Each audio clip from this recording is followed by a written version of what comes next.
high-intensity training, the myth. Many people believe high-intensity training is dangerous for those just starting out. This myth can discourage beginners from exploring effective exercise options.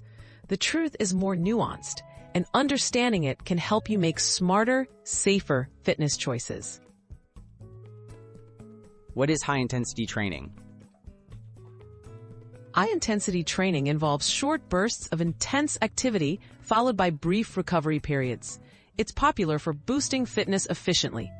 While it sounds extreme, the intensity is relative. What's intense for one person may be moderate for another. Training can and should be tailored to every individual's starting point. Research shows beginners can benefit. Multiple studies have found that when high-intensity workouts are structured carefully, beginners can safely participate. Benefits include improved cardiovascular health, increased strength, and greater motivation from seeing progress. Supervision and smart progression are key to minimizing any risk.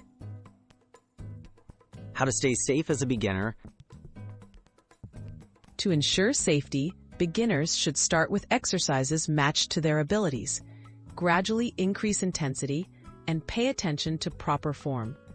Professional guidance, like a qualified trainer or fitness coach, can further reduce the chance of injury and help tailor workouts to personal needs. The bottom line, myth busted. High-intensity training isn't off limits for beginners. When introduced thoughtfully and under the right supervision, it can be safe and highly effective. As with any new exercise routine, listening to your body and progressing at a comfortable pace are essential for success.